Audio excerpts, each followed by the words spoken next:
E I O you, মানে এইগুলো কেন দিয়ে প্র্যাকটিস করা উচিত? কারণ যখন আমি এই গানগুলোকে গাইছি তখন automatically A E I O U বিভিন্ন উচ্চারিত হচ্ছে। দেখুন একটু ভেঙে ভেঙে যদি করেন যে সাগর ও, নদীর ই, তো অটোমেটিক্যালি এ ও পেয়ে গেলাম, ই পেয়ে গেলাম। তো ব্যাপারটা হচ্ছে এইভাবে যদি আমি রেগুলার প্র্যাকটিস না করি, মানে অলংকারে যদি শুধুমাত্র আ দিয়ে প্র্যাকটিস করলে কিন্তু চলবে না। রেগুলার কিন্তু এ ই আই ও ইউ এই 5টা সেন্টেন্স দিয়ে করতে, এই 5টা ওয়ার্ড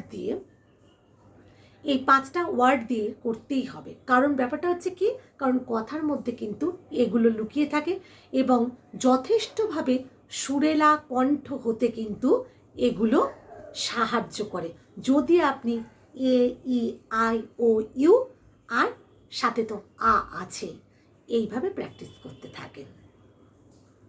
মানে কি, ই আরোহ অবরোহ দিয়ে, ও দিয়ে কখনো, আই দিয়ে কখনো, ইউ দিয়ে কখনো।